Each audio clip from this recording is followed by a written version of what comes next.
A very good evening to one and all. Welcome to the second part of the GTPS Summit, Rethinking Parenting. The first part, which took place from the 20th of November to the 13th of December, was primarily on education. We were very heartened to see a lot of parents attending the Education Summit and now the educators attending the Parent Summit. We want parents and educators, hopefully, to be on the same page. So welcome again to one and all from India, Dubai, and other countries of the world. I am Dr. Kumi S. Vevaina, the founder director of the summit, the Global Tipping Point Summit. I have enjoyed my stint working all my life as a professor and head of the Department of English in the University of Mumbai. I'm an education futurist now. I am an author, creative writer, critic. I have done a lot of storytelling and enjoyed every bit of it.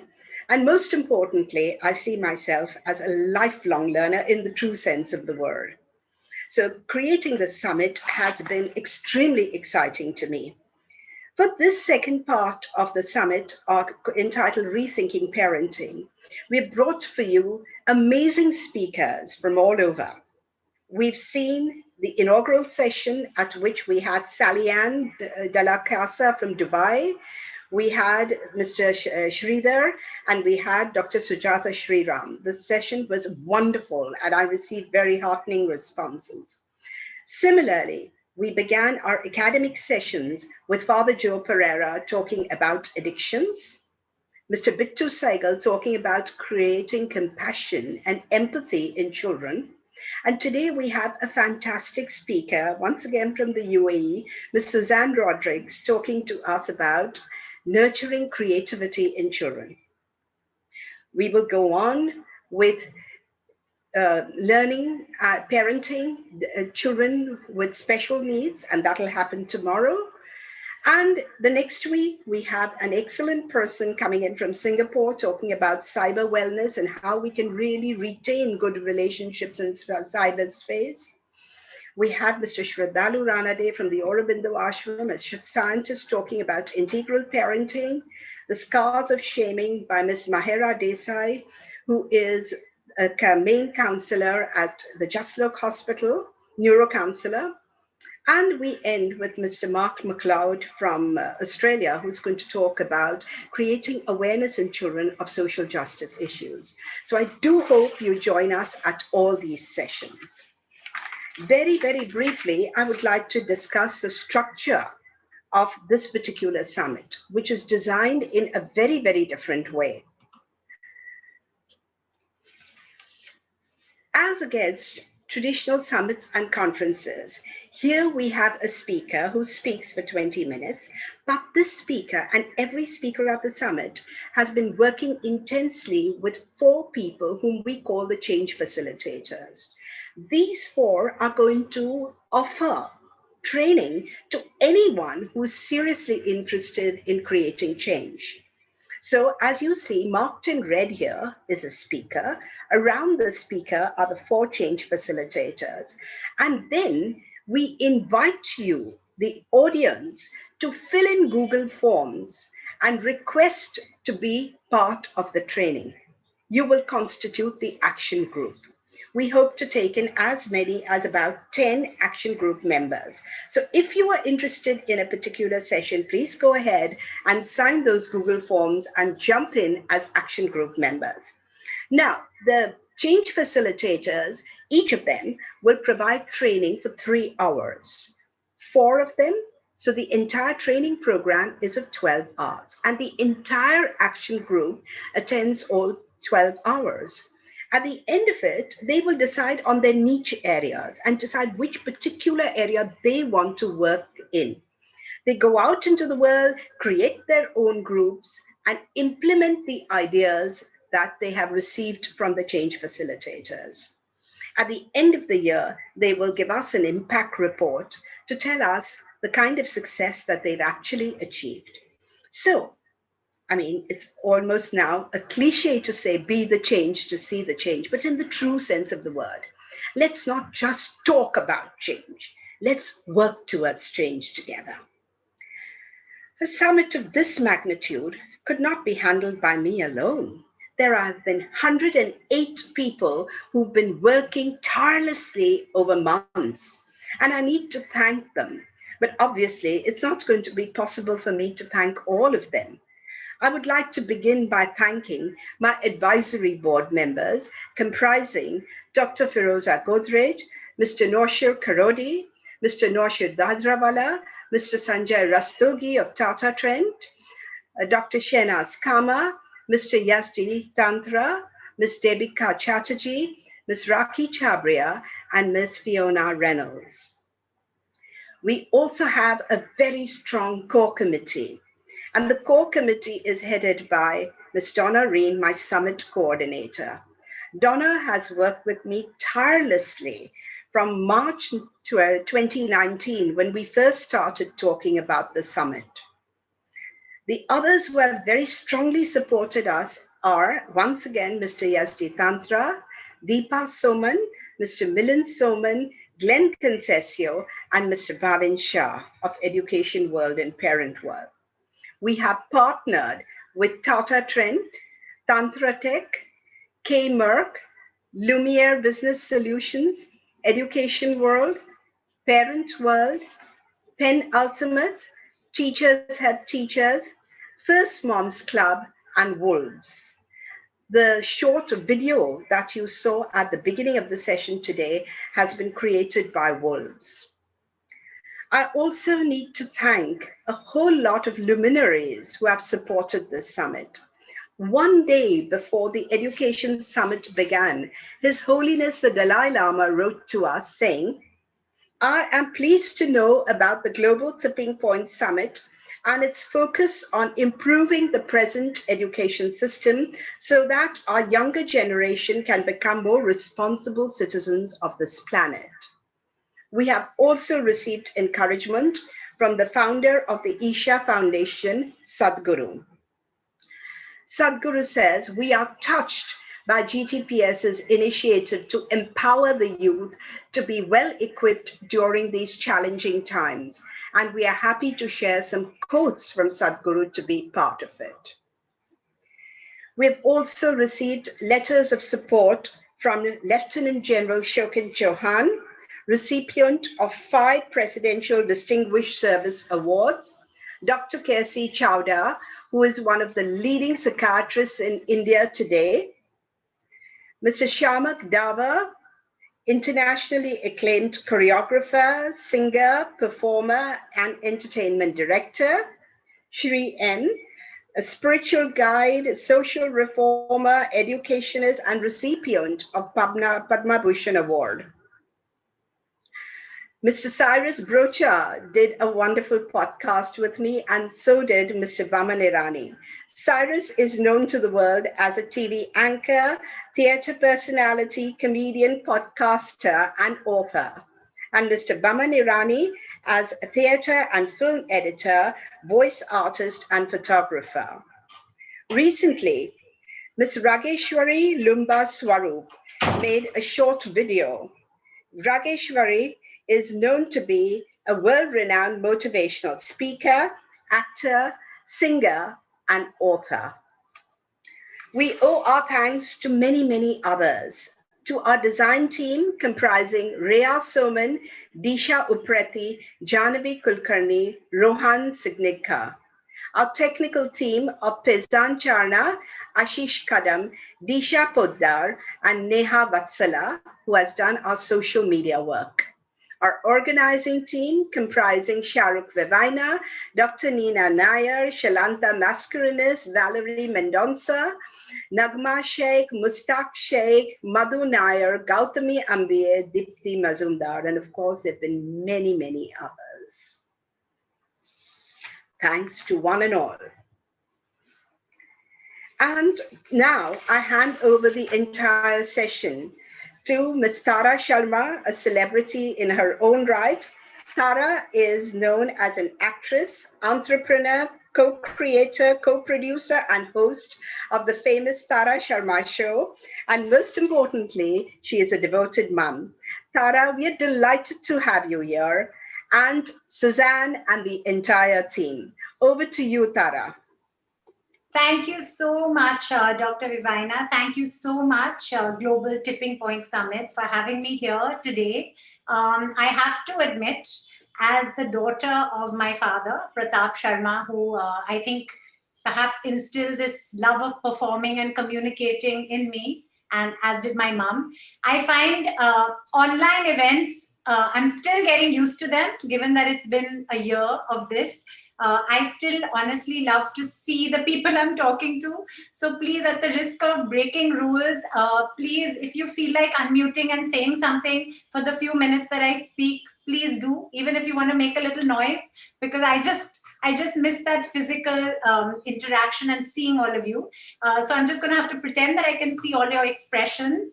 But just to say thank you, as I said, for having me. I'm really honored to be here, and I look forward to hearing Suzanne Rodricks speak. I don't know very much about the topic. I mean, creativity and nurturing creativity is, of course, something that all of us feel strongly about. So I'll, of course, leave Suzanne to actually talk about what her passion is and what she's going to speak about.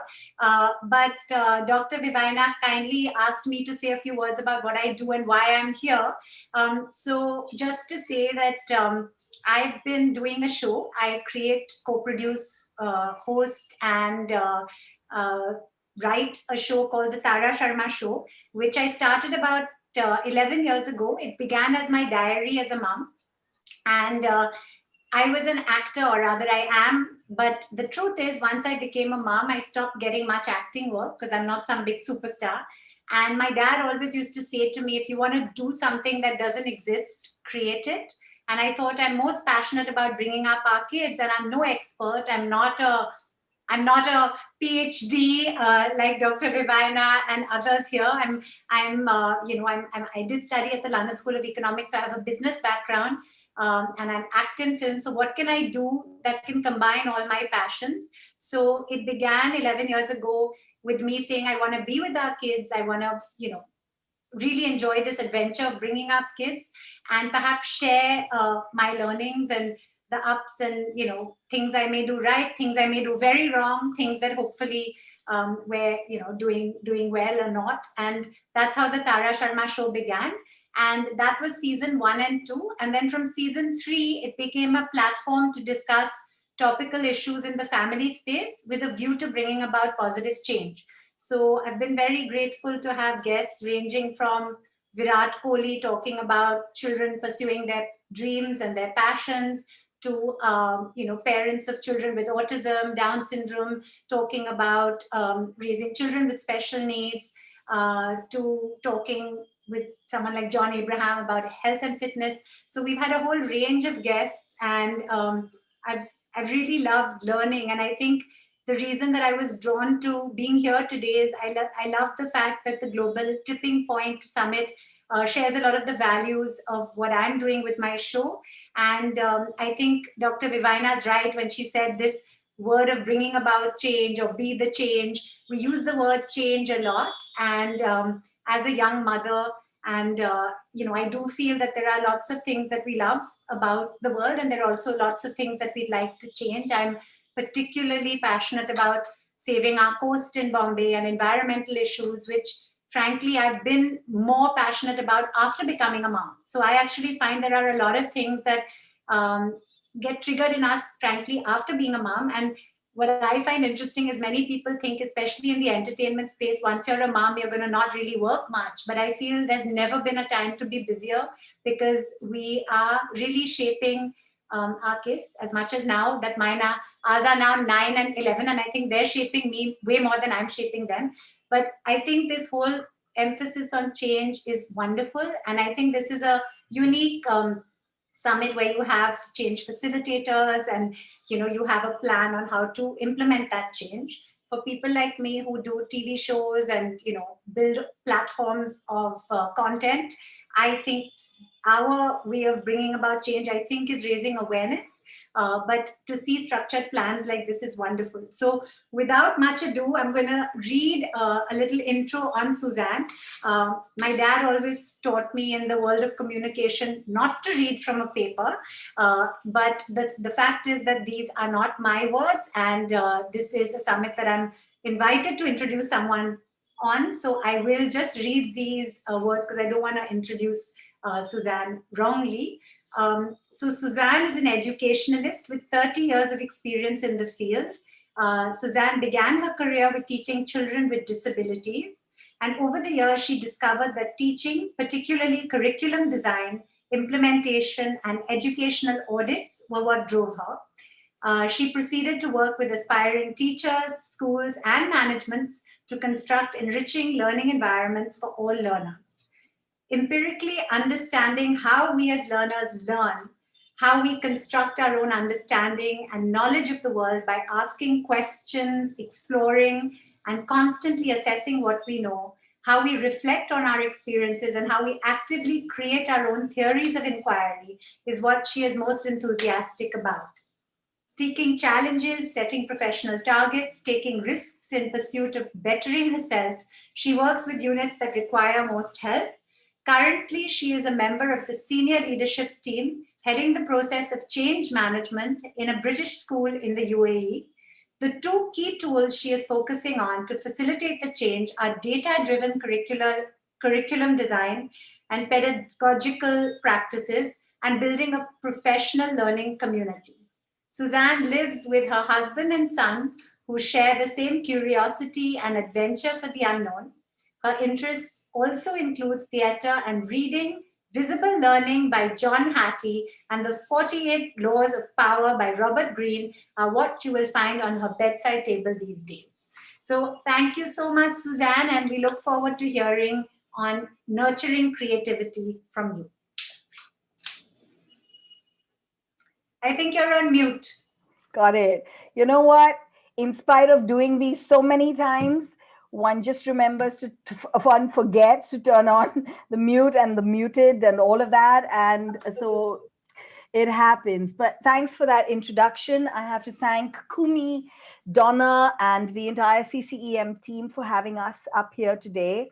It is unique. It is a very unique summit. And more than what's going to be said today, I think is what I'm keen to see is, and to be part of, is how it's going to play out.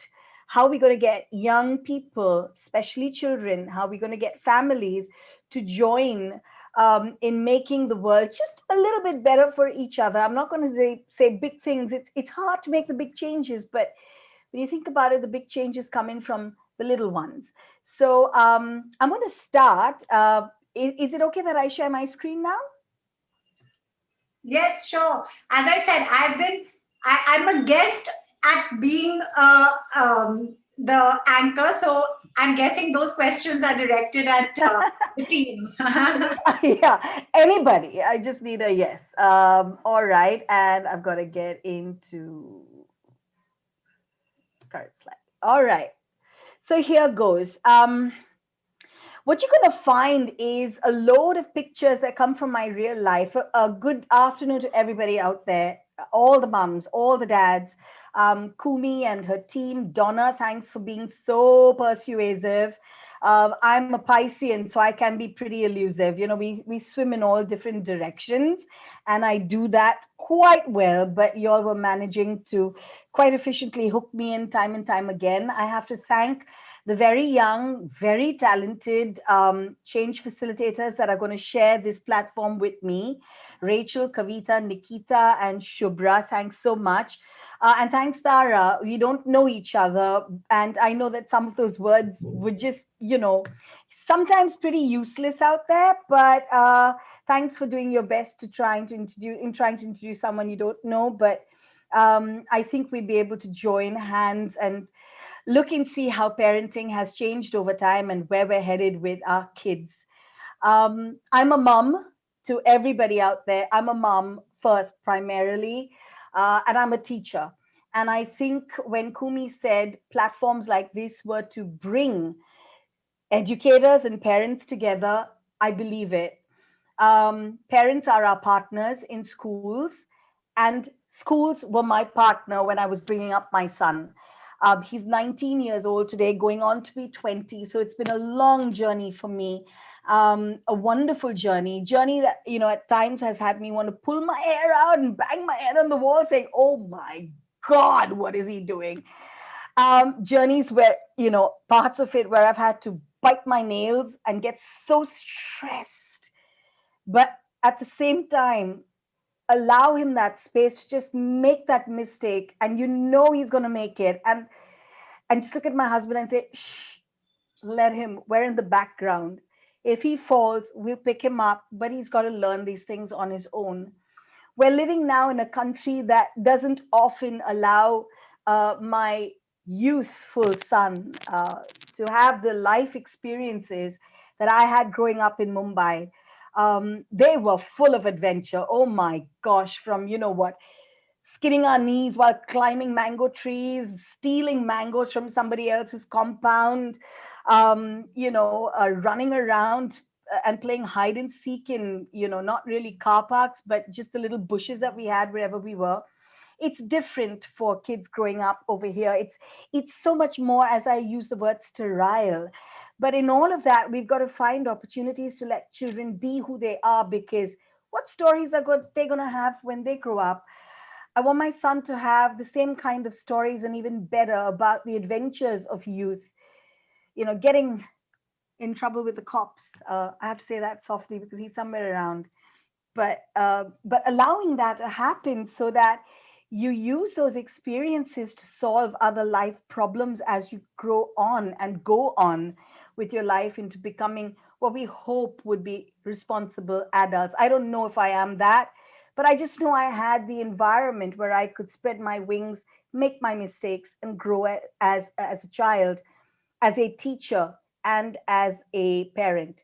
So, rethinking parenting and nurturing creativity through the arts. That's a picture that I have. I go around my school that I'm with right now, and I pick up pictures and I pick up pictures. And I think I have far more pictures of my school than I have of anybody else, because I'm like the surrogate mom to so many other children out there right now, and surrogate grandmom to so many young parents that are out there. Um, about our children, we need to, as parents, really understand what our own roles are in helping them understand what their future may hold for them. What are our roles as parents? It's so easy and it's so cliche to say, oh my God, we don't parent anymore. We facilitate. We're going to be their friends. We're going to, just let them be. But it isn't always like that. There's a huge responsibility of parenting. And as Tara said, you have PhDs in so many things. You don't have a PhD in parenting. I don't know what good parenting is all about. I don't know. I mean, you read books and books. I remember when I was having Nathan, that's my son.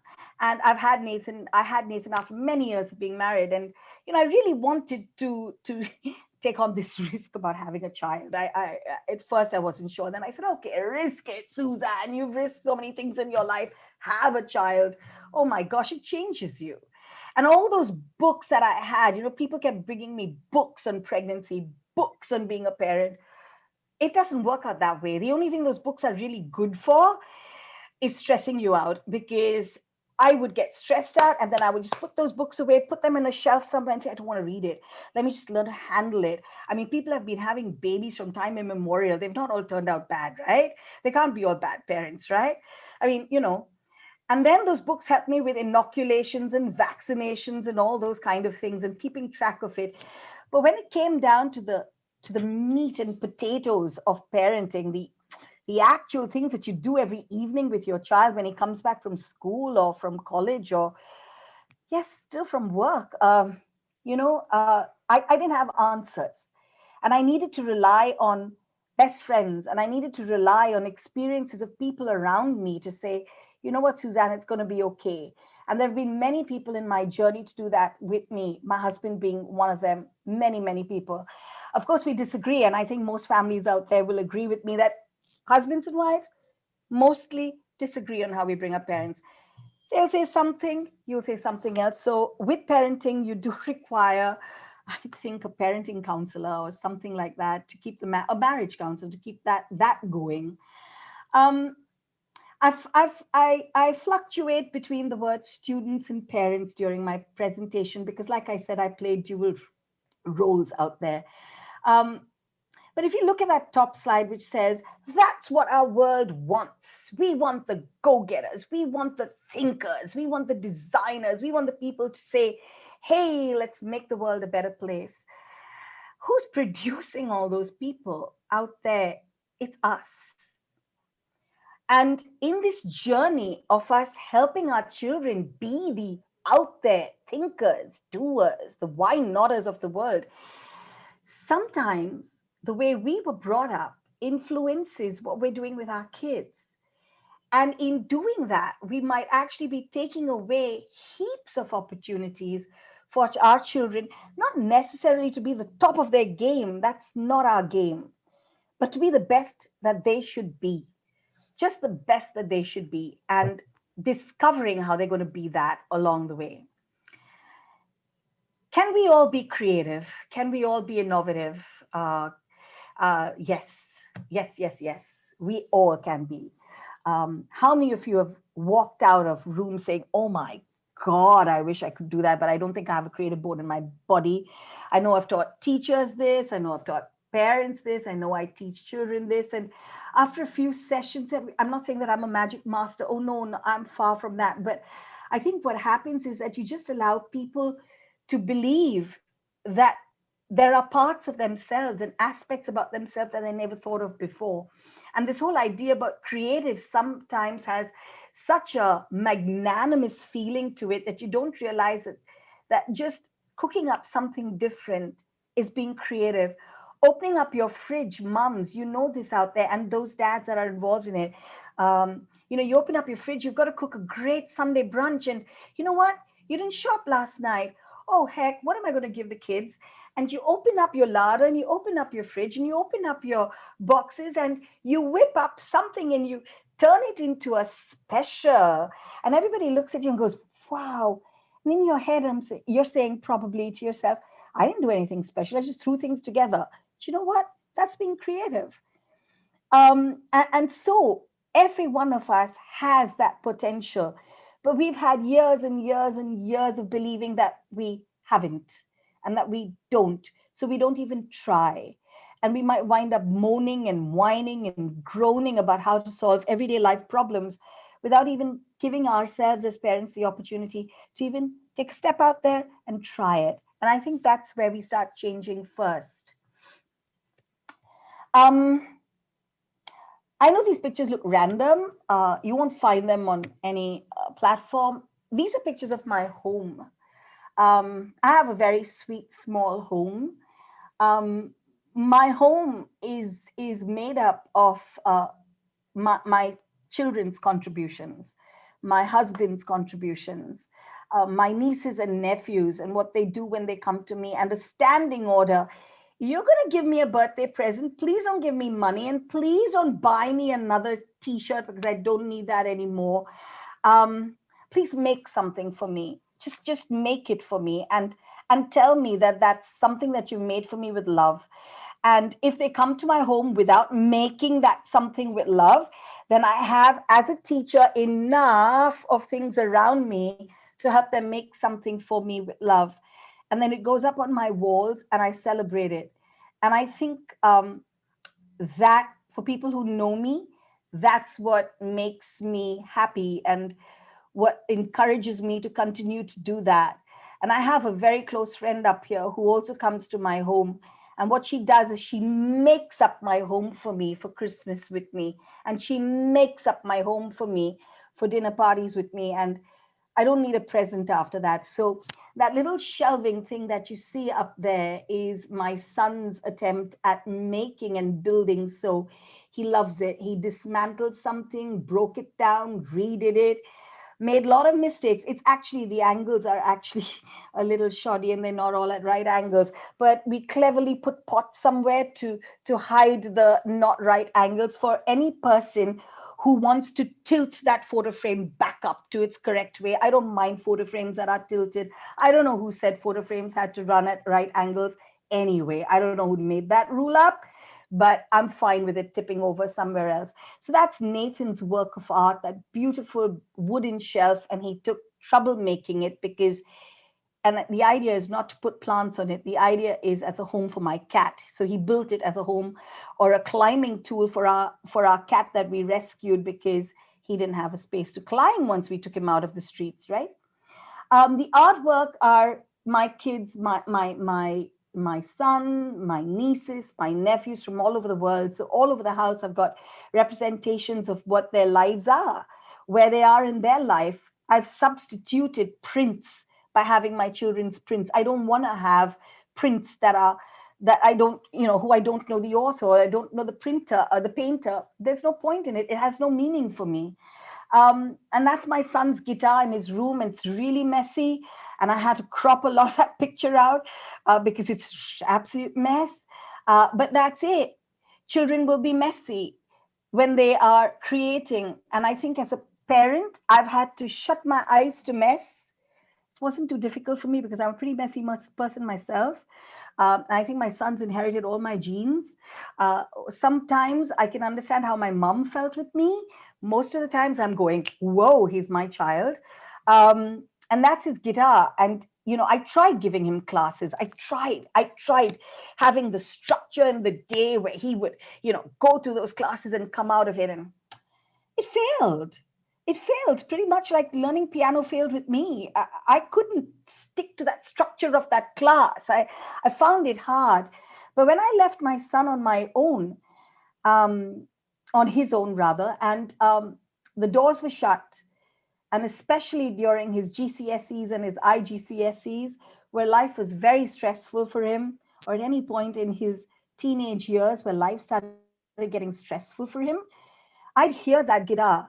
I'd hear it in his room, and he'd play to himself quietly, softly, and he'd keep on, and it would go on till 3 a.m. And I'd sit in my bed and say, I want to be part of that, because he was creating, he was making. And it's only very recently, this is another thing that we parents do, right? I mean, as soon as we realize that our children are making something, we say, oh, come out and play for Auntie so-and-so, she'd love to hear you. Oh, come out and play for these group of parents because they'd love to hear you. And most of the time, they just run away. He and his cousin would be like, please, Auntie Sue, please, Mom, don't do this to us. So I'd say, okay, guys, you know what, just keep creating. But very recently, I think it was last week for my 28th wedding anniversary, we were all together, and suddenly the kids just picked up all their musical instruments and they played for us. Because once again, that's what my husband and I love. Create something for us.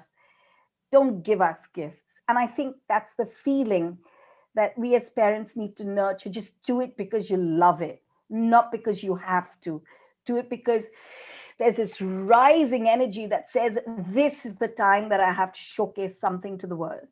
Even if it's a small little world like aunts and uncles, it doesn't matter. The pandemic, it's taught us to think differently. I think it's taught us to pull out creativity out of nothing. There is some phrase somewhere in this world, my transparencies or my slides are not going to have anything that's out there, but there are these things out there in the world that says the mother of all creativity is necessity. And that's something that happened. As a family, we were stuck together. Whoa, that had challenges. You're living with people, but you take off for work and you come back. So you take people that you love in small dollops of doses.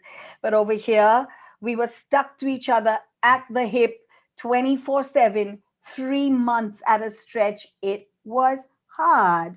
So what did we start doing together as families or as groups of families? We started creating. We started making things out of nothing. We had to keep ourselves going. And once again, turning around those dark, dismal evenings into evenings that were joyful, that were fun, and that wanted us to be together. wanted us to have friends who would come and visit and participate with us in all our nonsense and our nuances, but run away during curfew time because those are the times that we were living in. Once I realized that that was bringing me joy and bringing my family joy, even if they were just watching me scuttle around the house like an absolute idiot, um, I started inviting parents from my school to do the same with me.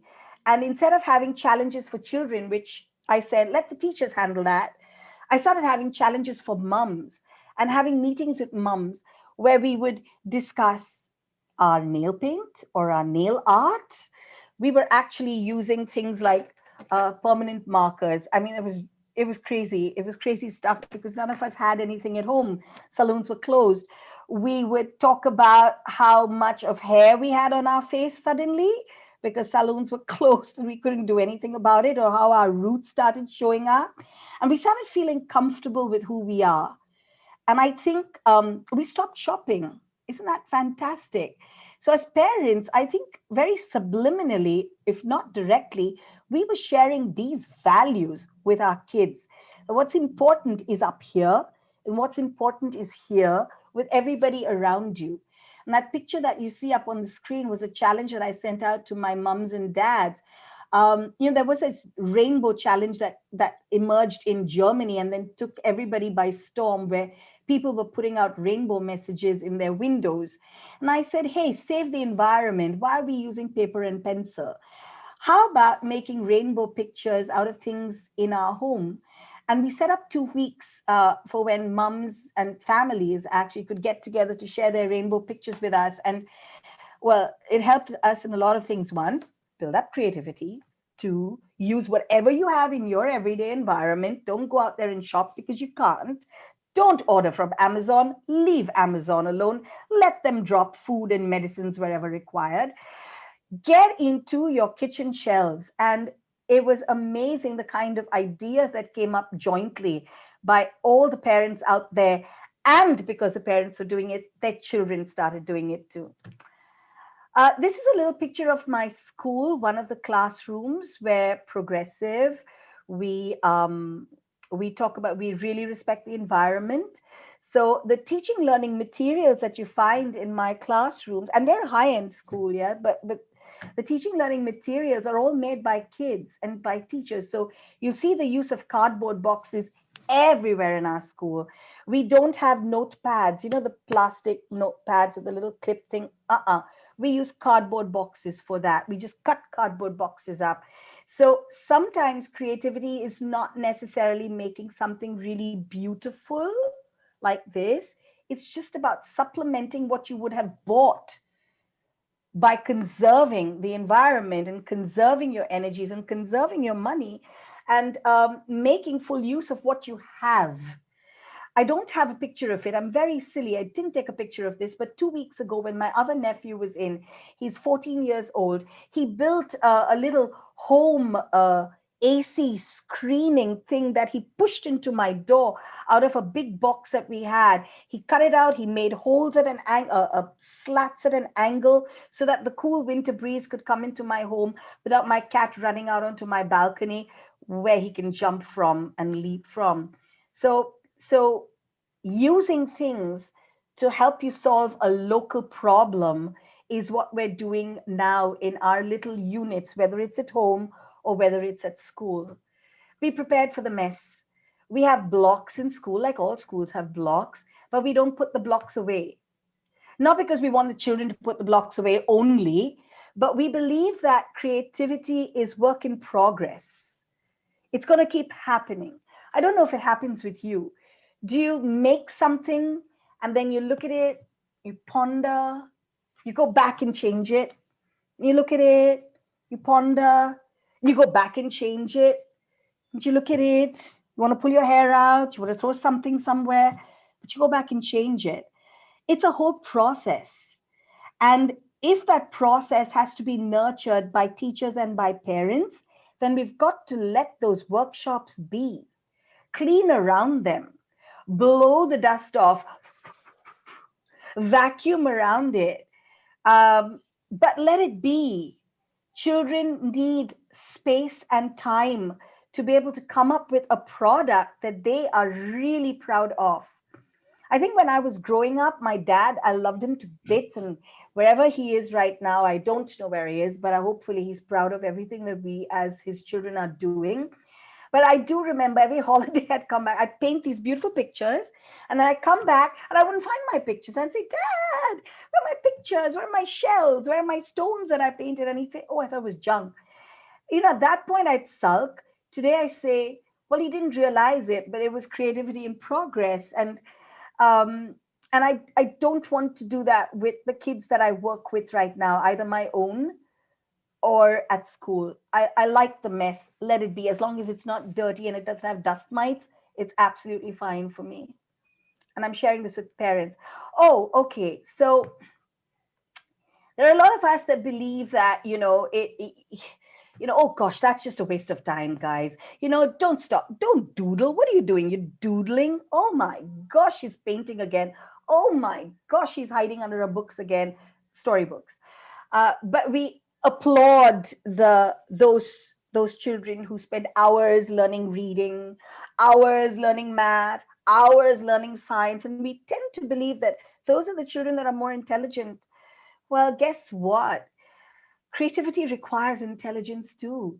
And it's a very different kind of intelligence. It's a lateral intelligence. It's an intelligence that says, you show me something that you can't do, and Tara, you're right, I'll do it for you. And that requires creativity to be able to not just walk down a path that's already been taken. So during the pandemic, once again, these were things that we were doing with each other in our families and with our schools. It's called parabolia. It's a tongue twisting name. It's called parabolia. You look at things in your environment and you say, oh, can I make a person out of that? Can I make a person out of that? So what you see up here on the screen are just my everyday placements of things. It would be on the table that I was working on, and I had my file and my headphones, and I looked at it and said, wow, she could be an actress. So then I took a screenshot of it, and I took my stylus and I drew on the lashes and I drew on the lips. And that became my good morning picture to my team. And then we set up a whole challenge with our teams and with the kids. Send us pictures of how you're creating people out of things in your environment. The little doll that you see saying hello is actually a set of Post-its. They were just placed on my table. You can see my file in the background. And I looked at the Post-it and went, oh, you know what? Those are Post-its. It could be a ballerina or something. And that little guy up there is what one of my very dear friends and closest family member in Dubai gave me a couple of years ago. And I looked and said, I never thought, but I thought it looked like a little boy. So creativity is all around you. It's just about being able to understand opportunities and put it into your everyday practice and make it like a game and share this with everybody and never feel afraid of making that mistake. So big deal. Oh, this was something else that we did during the pandemic and the lockdown. We had to start creating places. I'm going to ask you, can you find the cat in this picture?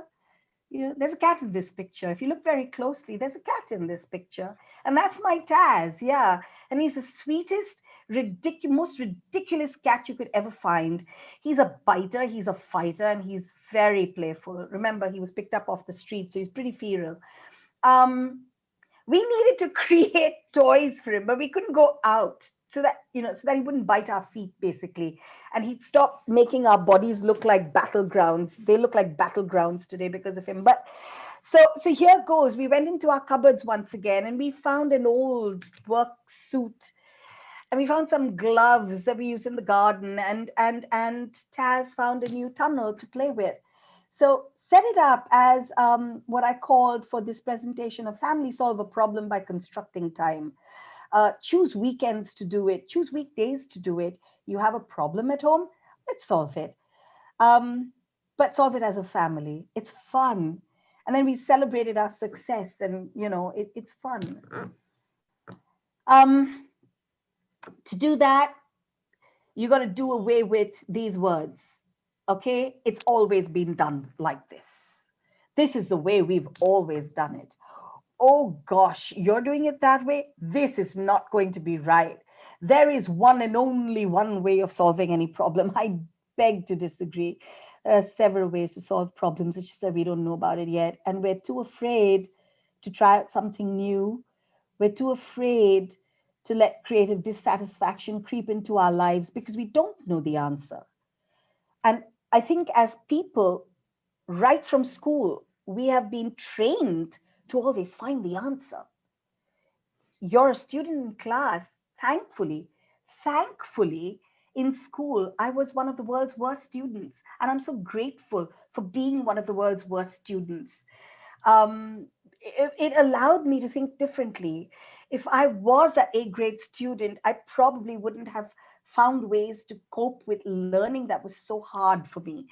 Of course, most of the time you'd find me at the back of the class doodling. That was different, but I did. I still doodle. My meeting notes are just big doodles. Nobody can understand my script, so I can actually leave my meeting book anywhere without sensitive information going out because nobody can read my book anyway.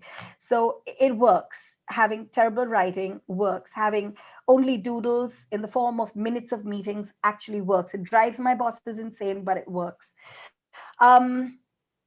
Allow creative dissatisfaction to creep in. Allow yourself to say, that's not the only way, guys, to make tea. That's not the only way, guys, to make biryani. That's not the only way, guys, to tie your shoelaces up. Figure out different ways. Loosen up. Those are our pictures. I'm not going to tell you who the person with the stool over the head is. It's person. Morning meetings during the pandemic could have got terribly boring. Oh, that's my son. He didn't want his entire picture up there. So that's how he is. That's him. That's how he looks. He has a big, beautiful smile, just like that pillowcase does. Morning meetings with my teams, morning meetings with my families in school, morning meetings, presented opportunities to break the very traditional, hello, my name is Suzanne Rodricks and I'm your vice principal. Oh, rubbish. Nobody wanted to hear me. They wanted to hear a mum. They wanted to hear a person. They wanted to hear people who could loosen up, shake the sillies out with them, and have some fun because the world was just so dismal. And in doing all of that, we started finding problems that we could solve together collaboratively. Um, don't be afraid to be wrong. Just just go ahead, make those mistakes and learn like you were learning to ride a cycle. Dust that dirt off the knees of your pants or the seat of your pants and get up and continue to cycle because you're going to make many mistakes in being creative. And that's the fun part. So never be afraid of it. Give yourself those big blue sky days. I do that. That's a picture of my child in school and just rolling around in the grass, doing nothing. And that's the best part. Don't do anything. I'm riding in a car. I don't even want to talk to people sometimes. I just want to look out and enjoy that sky. I don't enjoy it enough. And I do this in between my work. I've got a lesson to go to. I've got another lesson to go to. So I give myself 10 minutes where I don't do anything so that I can come back refreshed, because it is when you don't have anything to do that your creativity juices just jump up and captivate everything that you're doing. So have non-structured days, mums and dads. Your children don't always have to go math class, art class, music class, that class. No, give themselves some time to just roll on their sofas. When I said this on one of the podcasts, which reached my school, the kids in class raised their hands and said, yeah, we love Miss Suzanne. Go tell it to our parents. So one of my coffee mornings was, tell the parents, just let your children roll around. Summertime is holiday time. They need to roll around doing nothing. Stop looking for those classes that they have to get into. These are some of the projects, and this is where I'm going to dovetail into, I think, the end of my presentation and segue into the kind of projects that we hope that you join our team on with. I love the idea of cleaning up beaches, Tara. That's something that it's always been passionate for me. I'm a naturalist. I love the environment. I love life.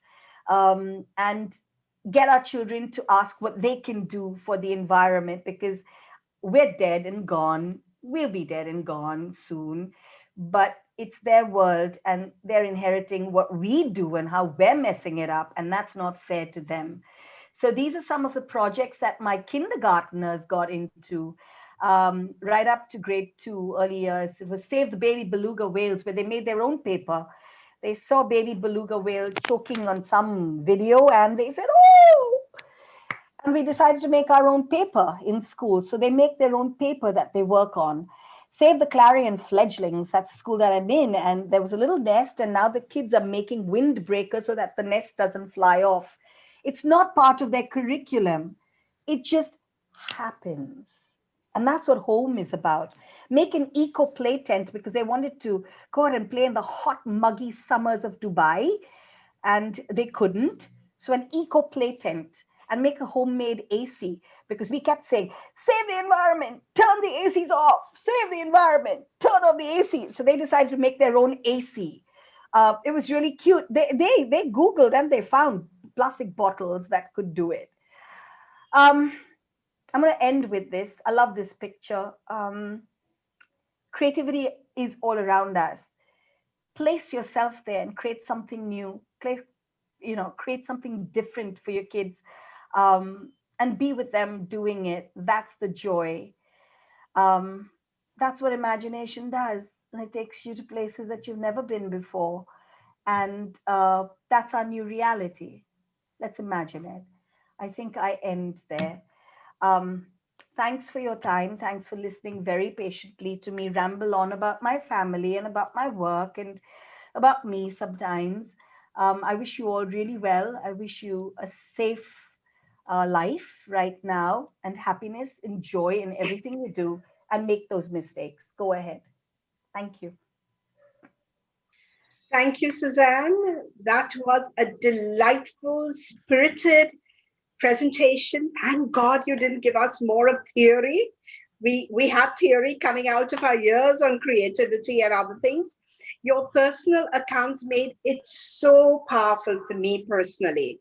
And it reminded me of Walt Whitman, who says that he knows of nothing else but miracles, if only we let our imagination fly. Or as Blake would say, the road to imagination leads to freedom. And your entire presentation played that out. So thank you very, very much. And with that, I would like to introduce the change facilitators who have been working with Suzanne over several months. Could we have the presentation, please? Thank you. So Suzanne and her team have come up with this very interesting action project called Creative Thinking for Sustainability. And I think all of us today are concerned with this idea of sustainability. Since 2015, when the United Nations brought out the 17 Sustainable Goals, and education being the fifth and very major goal, we've all started thinking very seriously in this connection. So this team is going to do exactly that. The team members that constitute the change facilitators are going to lead you into this project. Those of you who feel excited and would like to learn more about nurturing creativity for sustainability could sign the Google Forms, as I said earlier, which are available on our website, www.gtps4change.org.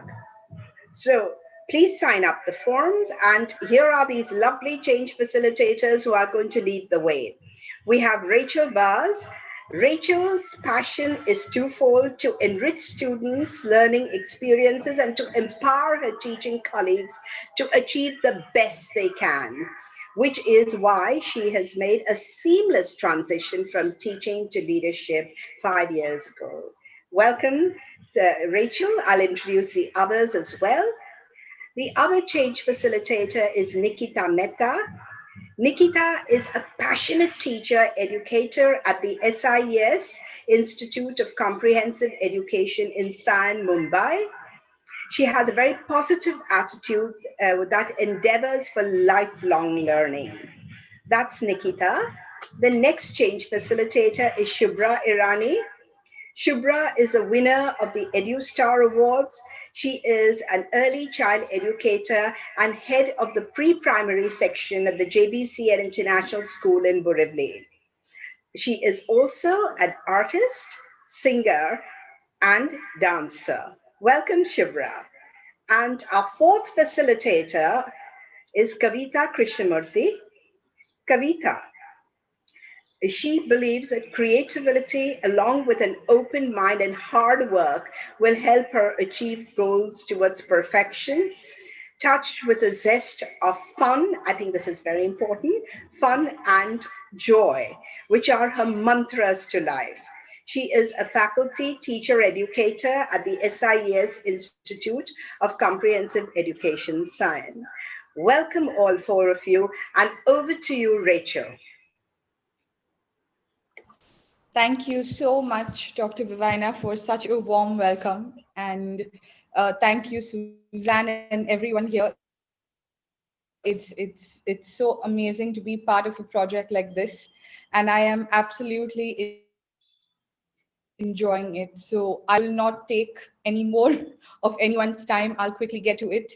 So I'm currently the assistant head for primary in the school I work with here, which is British kind of experience I've had. I've been fortunate to interact with so many different people, colleagues, parents, and kids. So I just want to very rightly pointed out by Suzanne that innovation is seeing what everybody has seen, but you start thinking what nobody else has thought.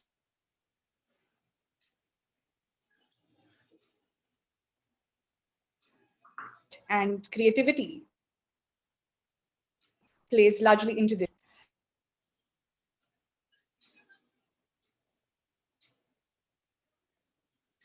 As a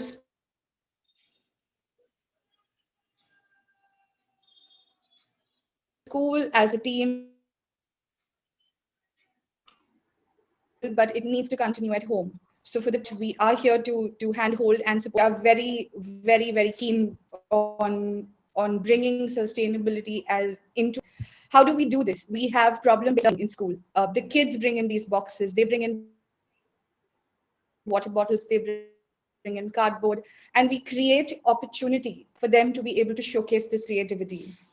As parents, I think what parents are very focused on is, do you have homework today? And we need to move away from that mindset. So we look at, what did you learn? How did you go about doing it in school? Why do you think you're learning this? And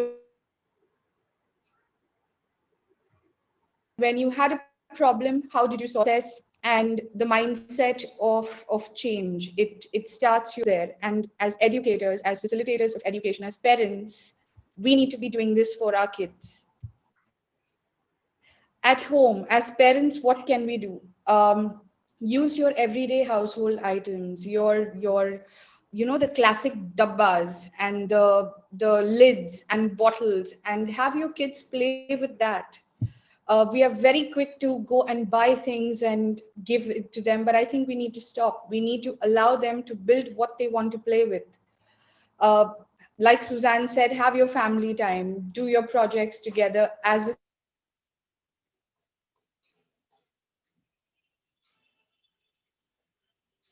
family, a gardening project, a baking project. Some of the current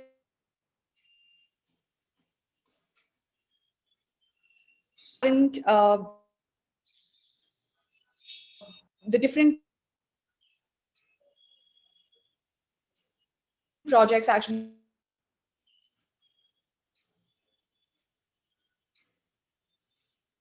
that are running simultaneously in my school right now is one is the camel project. People don't do the AC units. Different machines running around. Just putting that's running simultaneously in my school right now is one is the camel project. People don't do the AC units. Different machines running around. Just putting that switch off. We have another project. It's called Community in Unity. It's a lesson and a focus area when it comes to sustainable change. And of course, the UN sustainable into our curriculum. So, for example, in from the government and sharing what we do future for our children. UAE also has a 50-year plan. So our kids come up with projects for these plans, and it's carried forward by the government. And I think we're very fortunate to be able to do this. So we welcome you to join our projects. And that's about it. I'll leave you with this. Thank you so much. Back to Dr. Vivina.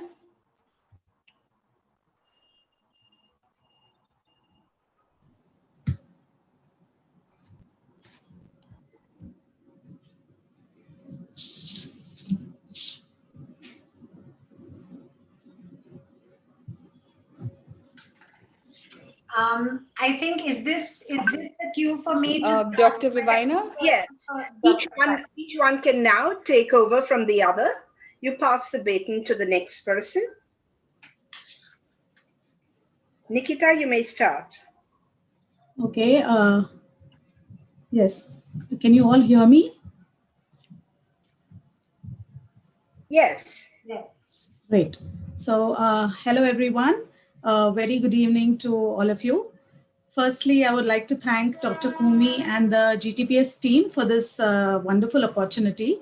It is an honor and pleasure to be a part of this beautiful summit along with Ms. Suzanne Rodricks and the other change facilitators. Being a teacher educator, I believe in fostering creativity at a young age is extremely crucial because it's an impressionable age and makes learning outcome long lasting. So our topic is nurturing creativity with arts, and we are aiming to blend this topic in teacher training curriculum with an aim to reach out to the parent community to achieve sustainable goals through creative methods. Our methodology to integrate the vision of our speaker, Ms. Suzanne, would be by using a lot of different mediums, such as puppet shows, dramatizations, creating quality family time, engaging in making some best out of waste from different resources. And I feel a creative act such as crafting can help focus the mind. So, and has even been compared to compared to meditation due to its calming effects on the brain and body. So even just maybe an activity like gardening, painting, paper folding activities, all such creative ideas help in releasing dopamine, a natural antidepressant. So therefore, creativity reduces anxiety, depression, and stress to a larger extent. I instantly connected to the ethos of Global Tipping Point Summit because I believe it is the collective responsibility of anybody who is associated with children. And as today's children will be tomorrow's leaders in the battle against climate change. So it's vital that kids understand the concept of sustainable living from an early age. And we aim to provide sustainability education in a creative way with the help of parents and educators to children. So to promote a sense of responsibility, show respect for the natural environment, be active participants, and bring about inquiry and social change. So this topic is of great importance to all of us back here and all over the world because we all know and recognize the environmental issues the earth is facing. So the real and the only hope that we have is that every person takes responsibility and does his or her own little bit, and there's no better way than to instill their this awareness in our children early. So nowadays children are very smart, aware, and always eager to learn. So we all understand that parents and teachers play a pivotal role in bringing about an attitudinal change with regard to the environmental issues. So once the parents and teachers are empowered, this can be translated into an achievable goal.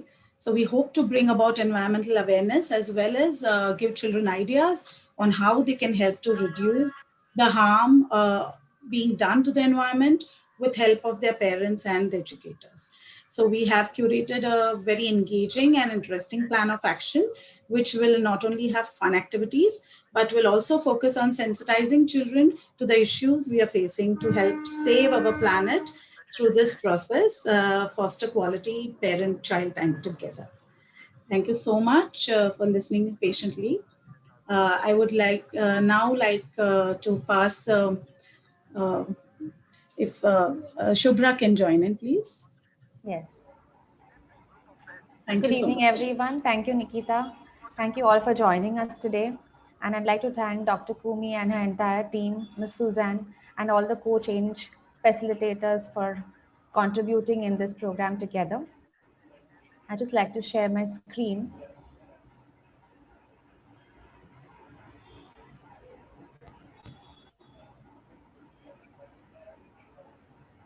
So I'm going to talk to you something about creativity loading. Many of us associate creativity only with art and craft and painting, but it's not just about that. And we all are extremely creative as human beings. A famous artist, Henry Matisse, says that you don't need to wait for any inspiration, and it always comes while you are at it. But how do we use our creativity is something that is very important. And what is the origin of creativity, or is it something learned, or do I have it? Instead of having so many doubts, I think that's the thing that you need to solve yourself first. So creativity needs to come into practice, into play with what you do. It has a very close connect to what we want to do further as well in terms of sustainability and well-being.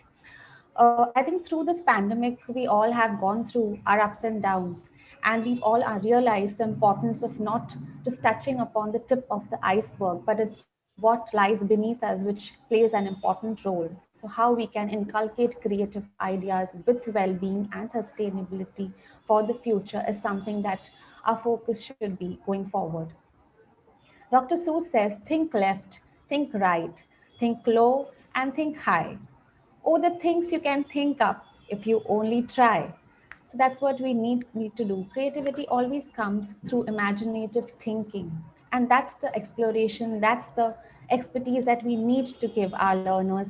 And today we are meeting educators out here and who will take it forward with the parent community, with the entire family, I would say, at large. And we want to extend learning beyond.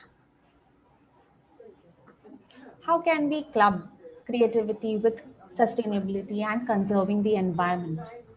Of course, right now we all are working virtually, but going back in the physical mode and even what best we can do in our home and our surrounding environments is something which is important. So, looking at beach cleanups, looking at planting small saplings can create a huge difference. Our learners represent concepts like numbers in different ways. So you don't always need certain math manipulatives to solve a problem. The child can just use clay. Parents can use different materials that are easily available at home. And I think we all know that our kitchen is the biggest warehouse where it comes to creating things and using tools and instruments. So, what is available at home is something that is accessible to each one of us. How do we use and cut different materials to create something which is our own, which can be developed further? Now, that's when the whole process of inquiry comes in, and how, why, and when you can use a particular idea. So, can it really be used in the real life? And if not this material, if this is causing harm, what should it get replaced with?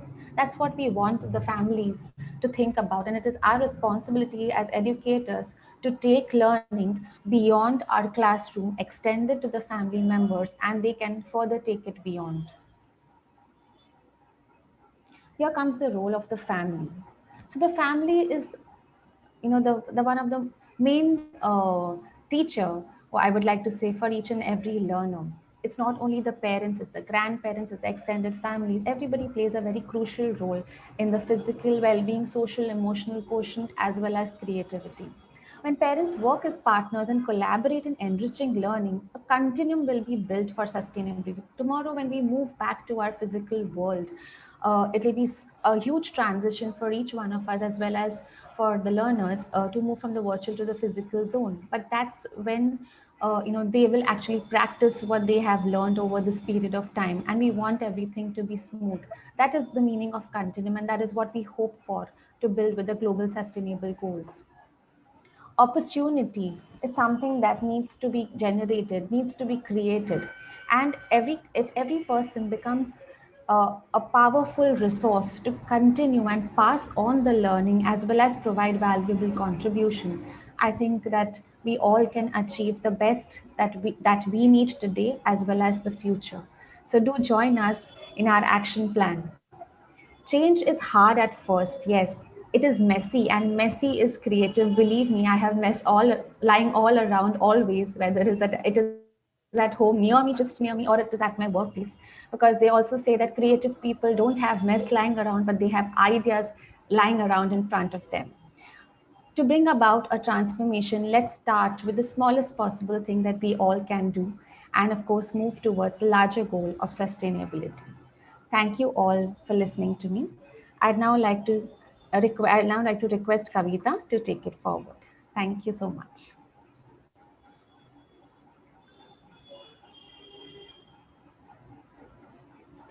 I would like to start by quoting what Albert Einstein said: creativity is intelligence having fun. We tend to think of creativity just in terms of art and craft, but it is everywhere and in everything. As rightly said by Einstein, it is the outcome of our intelligence. But why is creativity so important for us? The answer is creativity allows us to express ourselves. It promotes in thinking, helps us to solve problems. It helps us to focus. It helps a person to relax, enjoy, have fun. It's a great stress buster. Creativity gives us a sense of purpose, and it is needed for any kind of innovation. Here, I would like to quote Edward de Bono as he says, there is no doubt that creativity is the most important human resource of all. Without creativity, there would not be any progress, and we would be forever repeating same patterns. So when creativity is such an important human resource, it becomes all the more necessary for us to use it wisely for our own progress and thereby the progress of our nation. As we become grown ups, the importance shifts to the other so called practical things, and creativity takes a backstage. But it's time that we realize that creativity has to be treated as a skill rather than a hobby or passing of time. As parents and teachers, we need to foster this skill in children right from the start. We have to make their learning purposeful and enjoyable. Dr. APJ Abdul Kalam, sir, believed that when learning is purposeful, creativity blossoms. When creativity blossoms, thinking emulates. When thinking emulates, knowledge is fully lit. When knowledge is fully lit, economy flourishes. We live in an age where creative thinking is the need of the hour for human and environmental sustainability. We need to prepare for a sustainable future through sustainable development, learning to live within the means, conserving our natural resources, and thereby creating an healthy ecosystem.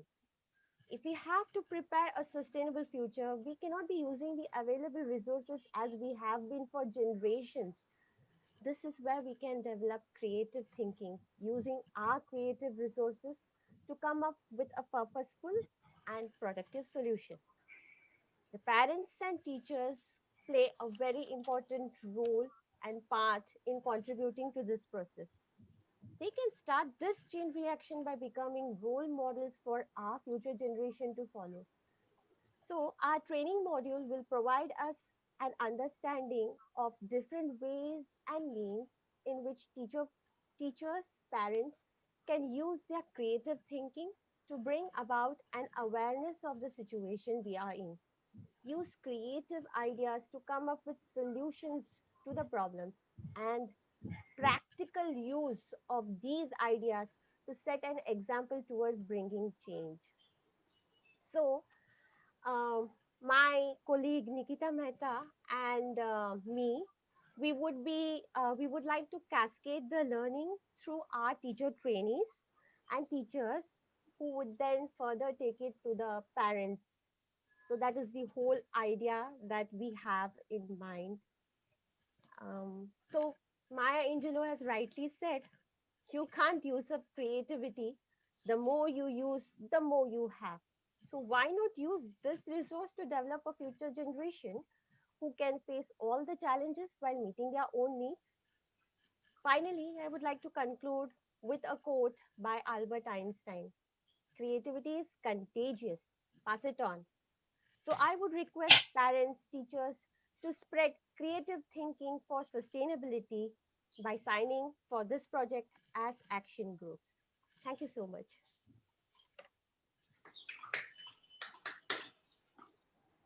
Thank you very much to the 4 change facilitators.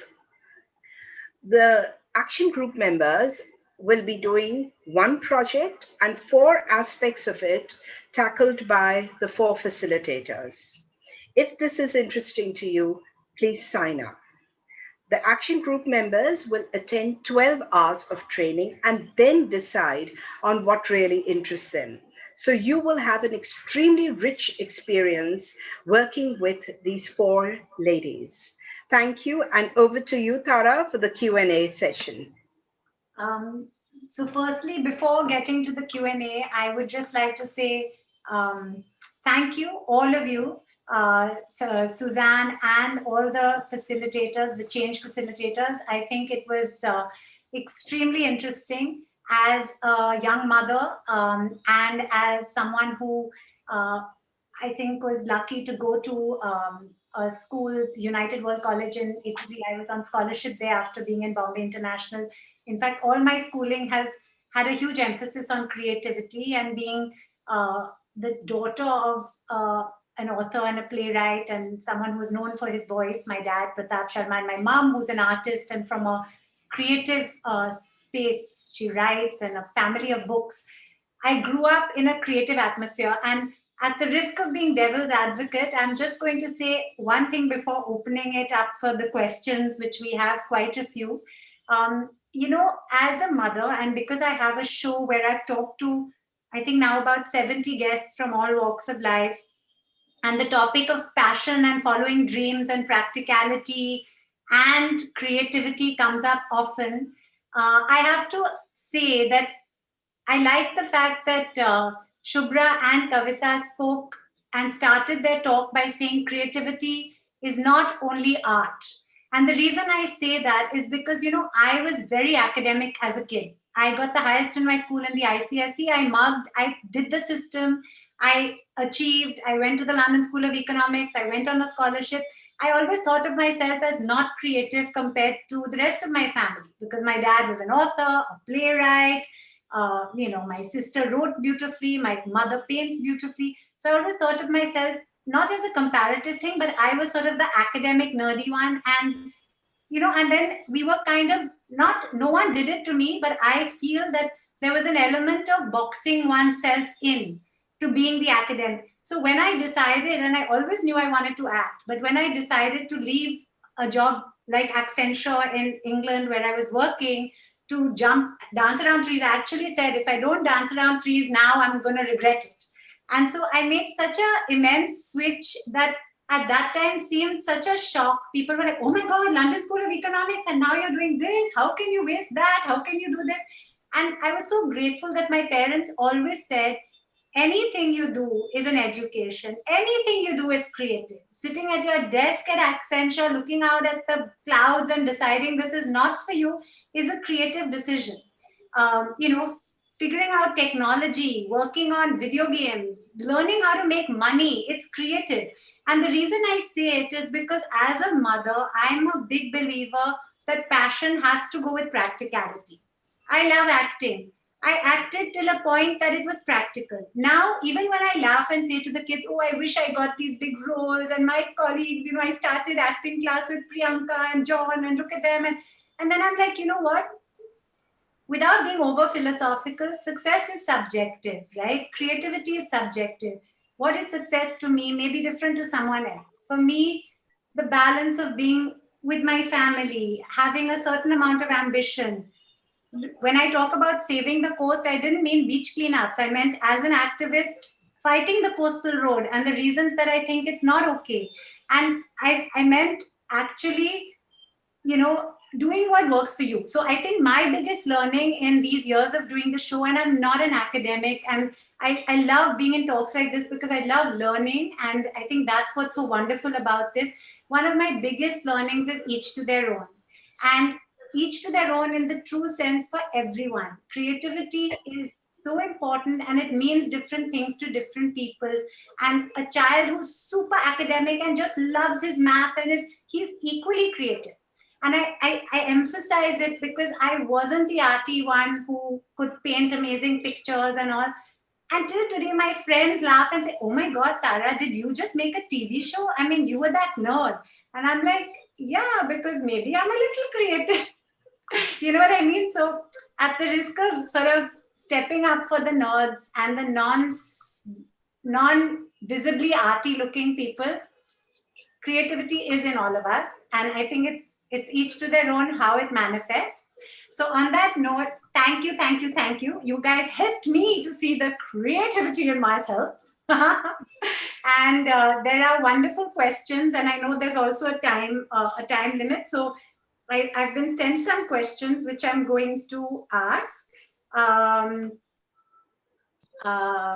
So from the actual chat group, there are, thank you, Nandini. Nandini says, you took the different path by selecting intellectual movies. Thank you very much. That's very sweet. Then we've got several people commenting on how wonderful Suzanne's talk was. Amazing. Anuradha says, amazing clarity. Thank you so much. Jasmine Mehta says, such a beautiful and creative presentation. Thank you so much, Suzanne. It gave such beautiful insight to a limitless topic. Donna says, heartful presentation. So wonderful, wonderful comments for all of you and all the facilitators. There's a question here which has come on WhatsApp, so I'm not sure who it's from. But it says, how far do you go in letting children learn from their mistakes? And when does a parent step in? Okay, so I'm going to jump in and answer that. I think really with everything, there is common sense that we have to have. And I agree with you, Tara, on practicalities. It's about, I remember somewhere reading Rousseau saying, if you want a child to learn how hot something is, let him touch a hot pan. Well, not quite that. I'm sure he meant it figuratively. So you allow children that rope when you know that they're going to be able to still stand up and not get harmed by it. But as a parent, we are innately triggered also to understand harmful circumstances. And by harm, I'm talking about emotional harm, cognitive harm, physical harm, and health.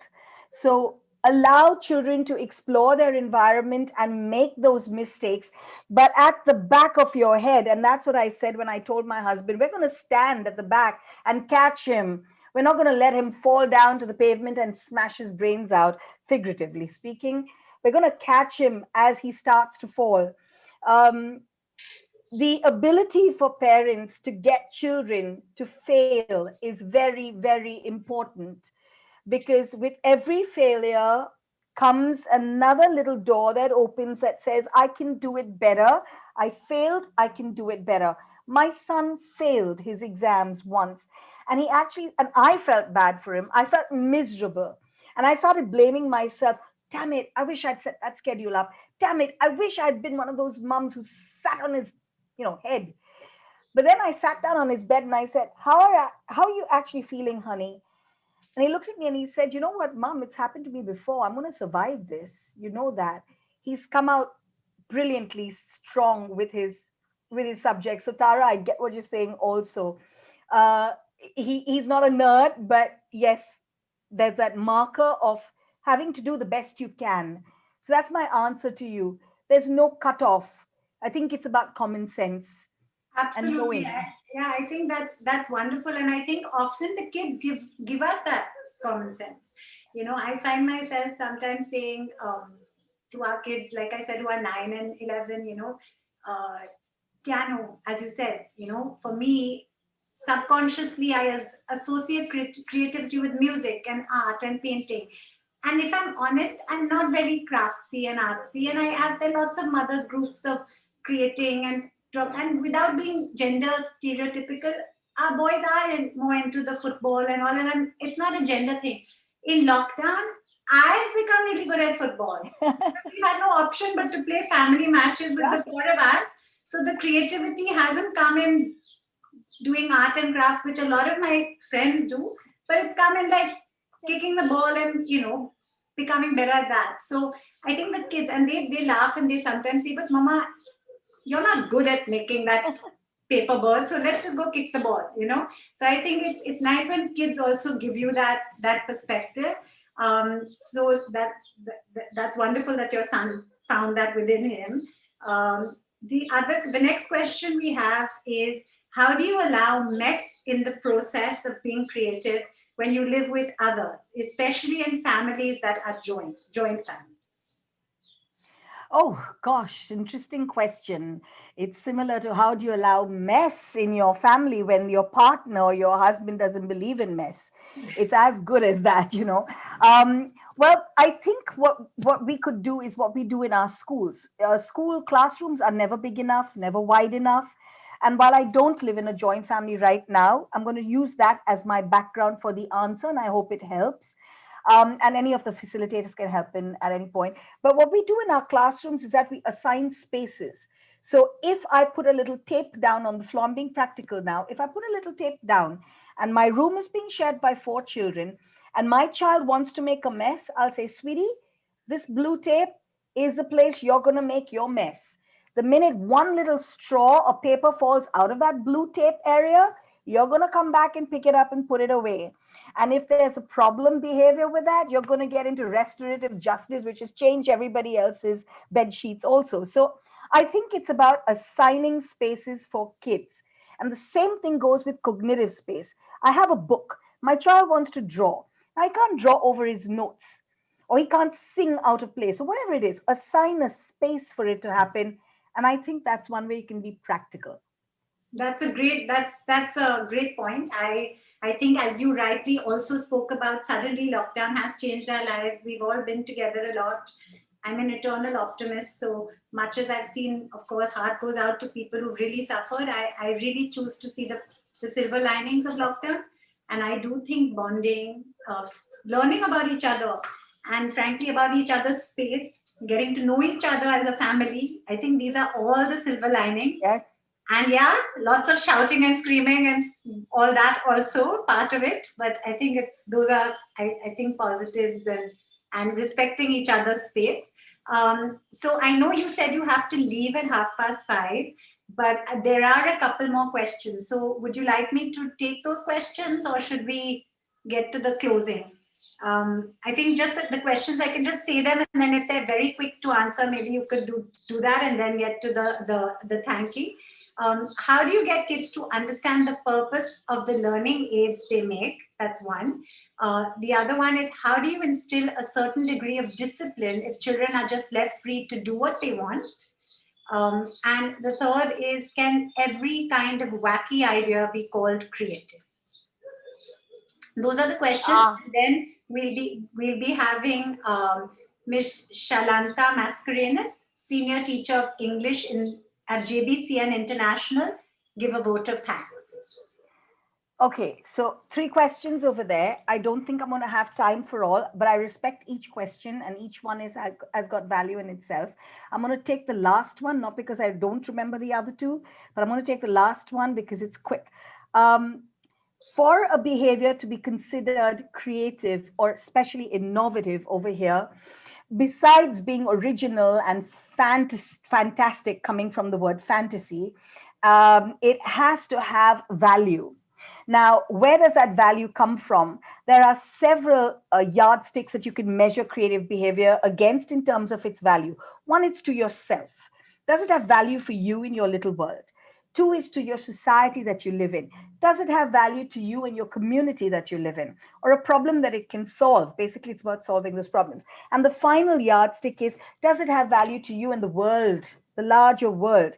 And if you're able to tick those boxes off, Then you've got an innovative idea which has value to a problem that needs to be solved, which then is the true essence of creativity.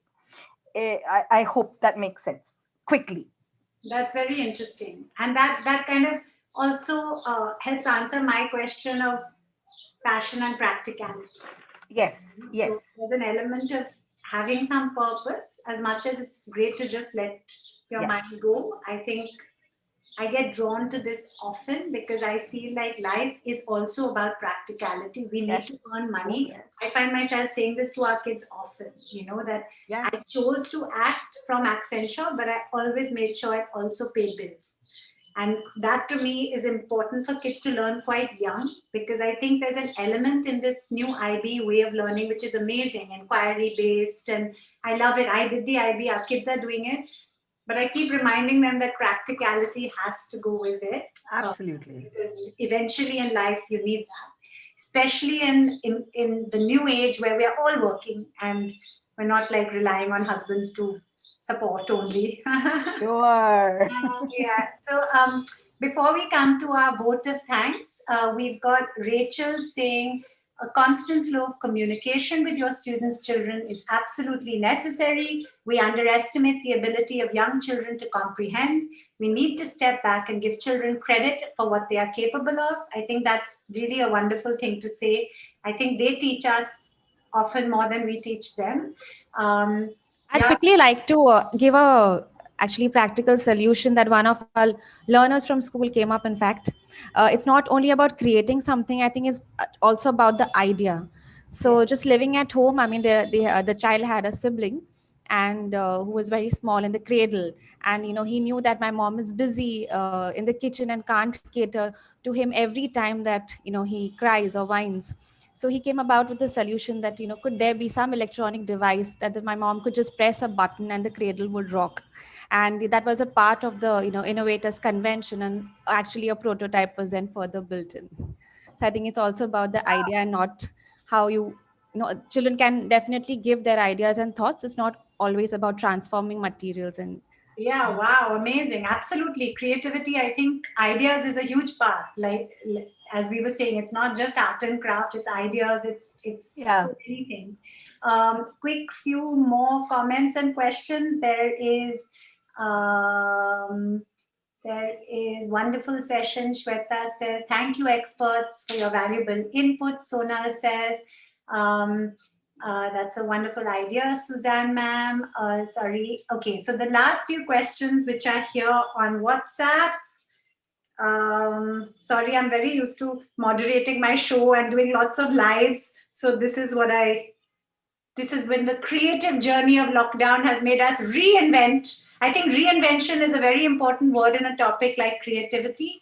I think it's something that, again, my dad always said, never sit and wait for the phone to ring with an offer. If you want to create something, do it and reinvent. Never too old to reinvent. Very important in a very ageist society where, like in entertainment, you need to know age is just a number. And on that note, I think we will now go to our wonderful teacher, Miss Shalanta Mascarenas, senior teacher at English at JBCN, who's going to say the vote of thanks. So sorry, I don't know you all. Each other, so you've been there on the screen and I did not acknowledge you. I'm so sorry. No, thank you, Tara. That was delightful. Thank you so much. Thank you, Miss Suzanne Rodricks, for your powerful presentation. Shalanta. Thank you so much for your powerful presentation and nurturing creativity with the arts. Many thanks also to the team of change facilitators. We applaud the work you all do and know that you have worked consistently for months to put together a very meaningful action project. We're also grateful to Ms. Tara Sharma Saluja for anchoring this session so well. Thank you. Thank you. We appreciate all our participants who have joined us today from all over India and different countries of the world. Do attend all the remaining sessions of the summit, which have been scheduled for weekends only up to 31st January 2021. We need you to work collaboratively with us to bring about the change we want to see in the world. Also do remember, could we have the slide? Yes, thank you so much.